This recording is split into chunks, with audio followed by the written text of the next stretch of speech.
Egypt, and I'd like to, I'm working for Développement. I'd like to ask you first about the future of carbon network in Africa, and what do you see about it, and how it can solve the problem of climate change in Africa?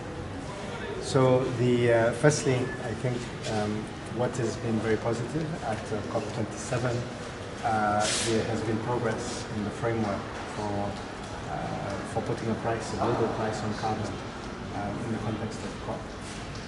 So this is positive because we believe that African countries can potentially benefit in a scenario where there is a strong and ambitious global market for carbon. But in addition, the ECA and other UN partners have been working to support those African countries that would wish to access the voluntary market and to build that capacity so that there is understanding of how that market works. At the last African Regional Forum, which was held in Kigali, we signed a memorandum of understanding with the Congo Basin Climate Commission for the creation of a regional registry for carbon credits. So it allows all countries in that region to register their carbon credits in a regional registry. And we launched that registry at COP27. So here at the next regional forum, we are discussing with other countries and other regions, including the Sahel, that might be interested to develop a similar type of framework that can allow them to better access carbon credit markets. And the idea of carbon credit markets is that if done well, because there are good and there are bad. Yes. If it's done well, it incentivizes investment in, for example, sustainable agriculture, renewable energy, and you can produce resources that can be used by communities to support their needs.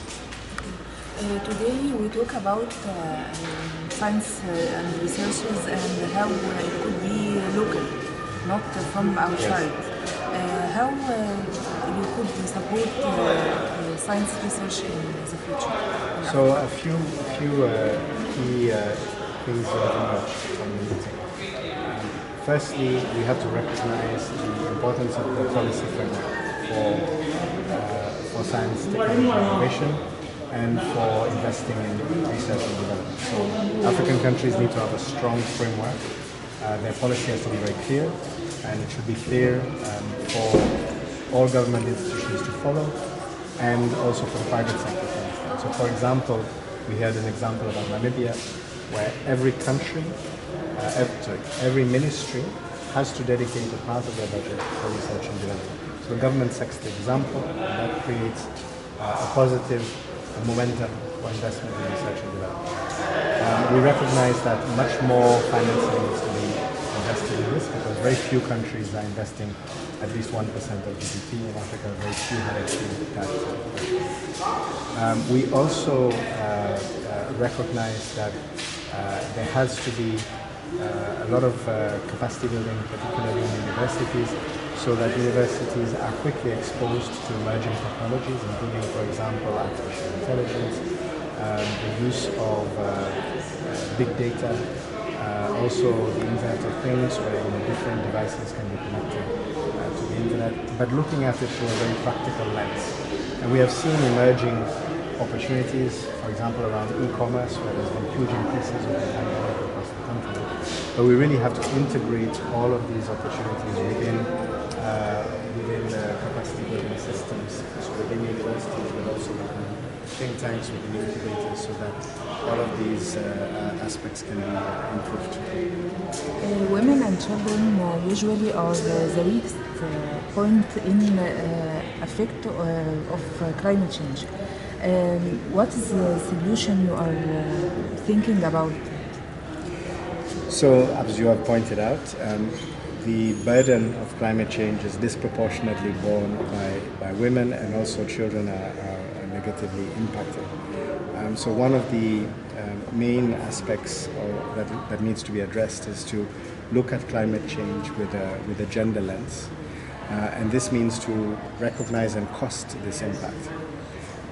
Vice versa, even if you know what the cost is, it's a huge opportunity. If you can involve women fully in the workforce and, for example, in economic activities that build climate resilience. Let's, for example, take agriculture, where over 60% of African workers are in this sector. If we are to fully empower women to participate in this sector, we would create a great increase in productivity across the continent. And if we can get women involved in these sectors, and that can be through a number of factors. It is through training, but also access to finance, for example, where a lot of SMEs are already run by women, and dramatically increasing the resources that they would have to invest in these sectors would be a big driver of economic growth across the continent. How we can protect the national resources in Africa? It is a big challenge because there is a scramble for these resources in the developed world. This is maybe even exacerbated by the current challenges, including the wars that are happening. And African countries need to, certainly I think one of the key messages of this conference so far is that they need to invest in sustainable value chains to move away from the export of raw materials without value addition, and therefore build capacity for more value addition within African countries. Africa will need around $133 billion annually for clean energy. Yes. So what is your take on this? Well, firstly, I think we need to recognize the transformative impact of clean energy, if done right. We have seen over the last 2 decades, only 2% of global investments in renewables have been in Africa. So there are different reasons for this. The things that is within the control of African countries is we need to get the policy framework right. Some countries have done it, but it's not necessarily universal. And this is work that is ongoing. There is a lot of leadership shown by African countries, but we have to make sure that we deliver on that. But the other aspect is that Africa is unfortunately still seen as risky in terms of investments. So, for example, private sector investments do not come at scale in Africa. What we see is that in climate finance, Africa only gets 14% of its finance, climate finance, from the private sector. This is 3 times less than the next lowest region, which is Southeast Asia. So we need to dramatically improve the amount of private sector investment that can go into renewable energy, recognizing that this brings a huge return.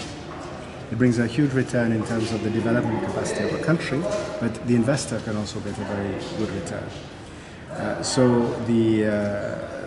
We need to look at de-risking of those investments. So, for example, the use of partial guarantees, the use of blended finance. This can help crowd in investment that can come from the private sector into renewable energy across the continent, but in a manner which addresses this issue of risk. I think there is a degree of this risk which is based on false perceptions of the continent, and this is borne out by the fact that the default rate on energy investments in Africa is actually very, very low. And we do need to address this challenge. And I think that it's not new. If we look at other regions around the world, sometimes when they have emerged from conflict, you need to incentivize investments at the start. And once you reach what you might call a cruising altitude, or you achieve a large scale, then you will find actually more indigenous capacity being built, and you will see even local financial institutions, national financial institutions being much more involved in investment. But you need to stimulate at the start, and that's what's missing. So what is the Commission doing about that?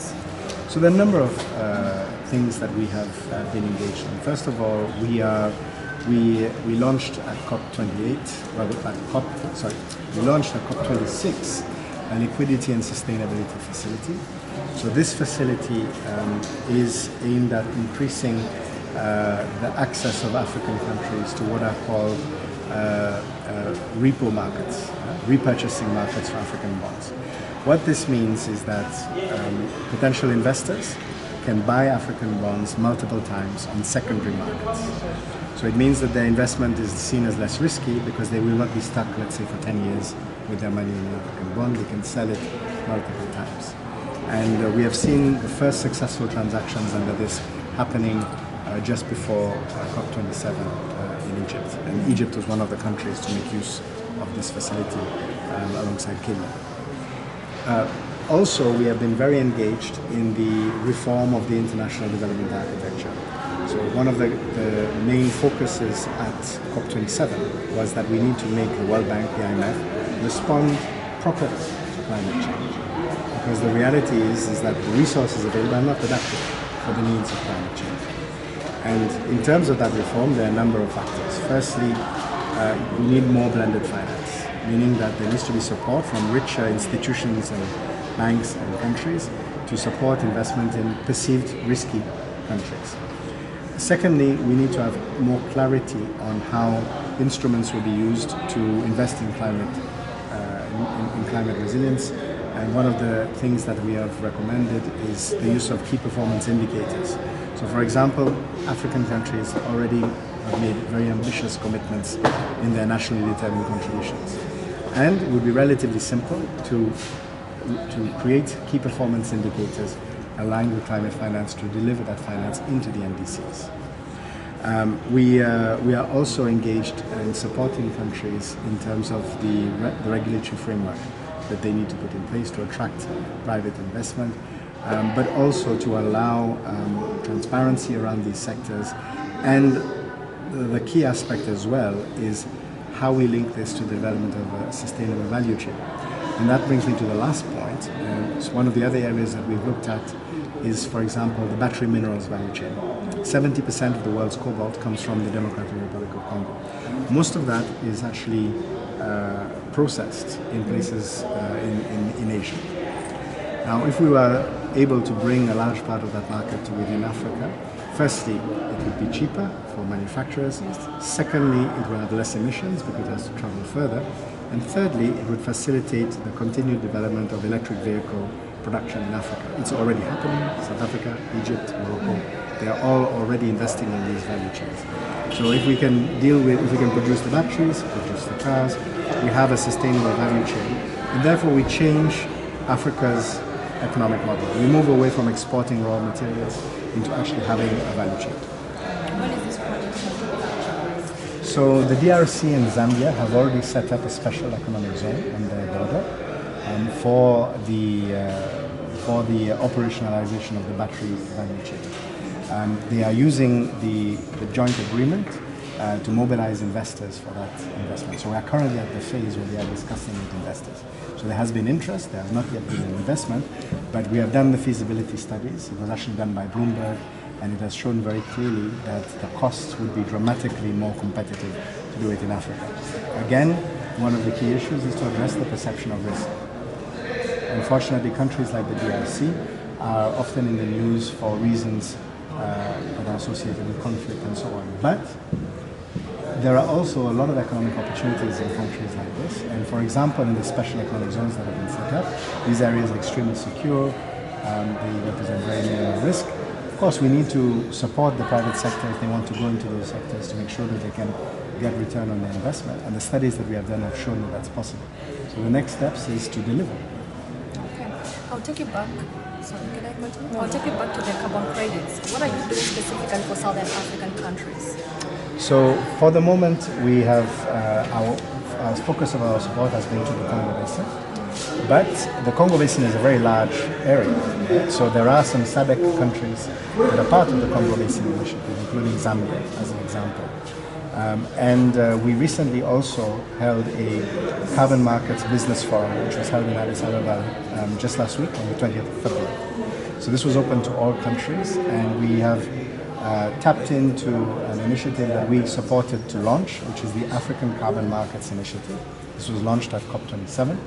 It's available for all African countries, and it essentially aims to connect projects in African countries. So there are a number of Southern African countries that have been putting forward ideas on projects. So we aim to connect projects with potential investors. So for example, one of the areas in Southern Africa which is of most interest is investing in clean cooking solutions. So we have a number of countries that have they have a large number of their population that are using firewood, for example, for cooking. This has an impact on the environment because it leads to deforestation, but it's also bad for human health. Because if you are cooking inside, for example, using open stoves, it's been proven that this has a negative impact on, it creates a larger amount of respiratory diseases. So moving towards clean cooking solutions that are affordable, it should not be more expensive than existing methods, but also if done well can create a domestic value chain. So if we take examples that have been deployed in countries like Kenya, they have actually created a local production capacity of clean cook stoves. So it actually has created employment. People are themselves manufacturing the clean cook stoves. They are involved in the production as well of the biofuels, which are in the forms of briquettes. And you create an integrated and circular economy value chain, which helps improve people's lives because they have clean cooking solutions. It's better for the environment because you reduce the impact on deforestation. It's better for people's health as well. And at the same time, you can use this type of project to claim carbon credits because you are reducing emissions from deforestation and from polluting forms of cooking. Okay, thank you. I would like to ask the question in French. Pas de problème. Je vais poser les questions un peu dans le cadre d'un entretien qui sera diffusé en format direct. C'est pourquoi je vais vous dire bonjour plutôt. Alors, M. Jean-Paul, vous êtes directeur changement climatique, environnement et ressources naturelles à la Commission économique pour l'Afrique. Et pour cette 9e édition du forum régional africain sur le développement durable, on s'intéresse à certains objectifs de développement durable, notamment les numéros 6, le 7, le 9, le 11 et le 17. Alors de manière sommaire, quel état des lieux faites-vous de l'atteinte de ces objectifs en Afrique? Nous sommes dans une ère de crise multiple. Les pays africains ont un peu de ressources et aussi leur capacité domestique à mobiliser les financements a été réduite à raison de crises successives, la Covid-19 et bien sûr nous avons la guerre qui perdure en Europe avec un impact très prononcé sur les chaînes de valeur en ce qui concerne l'alimentation, sur les prix d'énergie et tout ça a un impact très néfaste sur les populations et sur les économies. Dans cette ère de crise multiple, nous devons considérer comment réussir dans une relance verte à permettre aux pays africains de restructurer leur économie autour de la vraie valeur de leurs ressources naturelles, de développer des chaînes de valeur d'une manière qui permet à utiliser pleinement les opportunités de la zone de libre-échange sur le continent africain, la ZLECAf, mais à la fois se positionner avec ces chaînes de valeur améliorées dans un contexte global. Alors c'est vraiment d'appuyer les pays africains à avoir les vraies valeurs de leurs ressources. Focalisons-nous un peu sur l'objectif numéro 7 qui porte sur l'accès aux énergies propres. On sait que l'Afrique a énormément de ressources en la matière, mais malgré tout, elle demeure à la traîne. Si au Cameroun, nous avons un accès à l'électricité qui s'élève à 25%, un taux de 25% en zone rurale, ici au Niger, à Niamey où nous nous trouvons, en zone rurale, on a un taux d'accès à l'électricité qui se situe à seulement 3%, malgré l'énorme potentiel en matière de solaire et même éolien, de production des énergies renouvelables. Les solutions sont connues depuis longtemps. Et qu'est-ce qui fait problème? Bon, je crois qu'il y a plusieurs éléments. Le premier qu'il faut reconnaître, c'est qu'on doit renforcer les capacités des pays en ce qui concerne l'environnement régulateur pour faciliter et prioriser les investissements dans ce secteur. Et c'est une activité dont la CEA est en train de travailler avec plusieurs pays, mais aussi d'autres partie du système des Nations Unies. Mais en deuxième lieu, c'est aussi un manque de financement. Nous savons que le soutien à travers les mécanismes sous l'accord de Paris ne sont pas à la hauteur des attentes et même par rapport aux engagements que les pays africains ont fait. Parce que le principe de l'accord de Paris, c'est que les pays africains, les pays en voie de développement ont prononcé une très grande ambition est basé sur l'idée des transferts de ressources et des investissements du Nord dans les pays en voie de développement. Et je crois que nous savons que ces promesses jusqu'à maintenant n'ont pas abouti dans des vrais investissements. Mais lié à ça, il y a aussi la réalité de la perception des risques pour un investissement en Afrique. Alors, c'est-à-dire que le secteur privé n'a pas jusqu'à maintenant pu jouer le rôle qu'ils ont joué dans d'autres régions parce qu'il y a la perception que cet investissement est risqué. À cause de l'insécurité? Il y a plusieurs raisons. Parfois, c'est l'insécurité. Parfois aussi, c'est parce qu'on a la perception que la valeur du marché est petite. Parce que c'est peut-être des populations pauvres, des populations avec peu de moyens. Oui. Mais toutes les analyses faites par la CEA démontrent qu'un investissement dans l'énergie, c'est parmi ça a un effet tremplin beaucoup plus fort que dans d'autres secteurs. Si on investit dans l'accès à l'énergie, ça se traduit par une augmentation dans le PIB par tête d'habitant à 39%.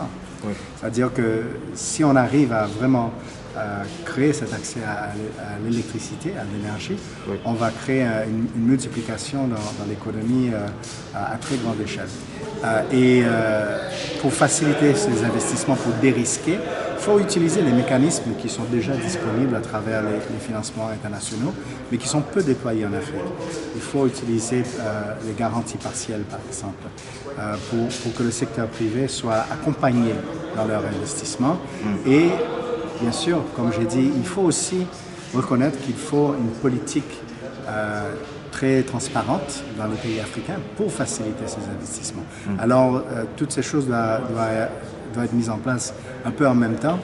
Il y a des bons exemples, il ne faut pas dire que c'est impossible, oui, mais c'est vrai que je dirais la plus grande barrière actuellement, c'est l'accès au financement.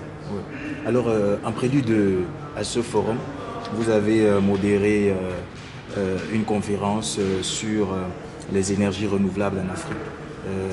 Pensez-vous que le continent puisse opérer une percée dans une énergie propre comme l'hydrogène vert?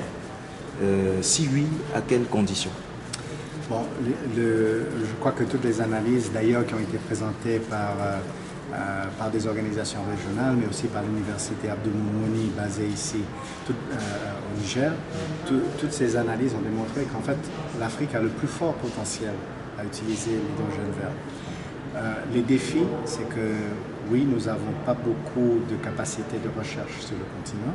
Nous dépendons beaucoup de chercheurs et des scientifiques d'ailleurs qui font des expériences en Afrique. Je crois que les priorités, c'est de créer le cadre régulateur, de favoriser les recherches et le développement et de bâtir des compétences de recherche dans ces secteurs, dans les universités africaines. Et je note que on le fait déjà. Ça a été présenté dans notre conférence, ces aspects. Et puis, il faut vraiment penser, je crois, par exemple, pour l'hydrogène vert, on doit le situer dans une stratégie énergétique qui est adaptée aux besoins de chaque pays.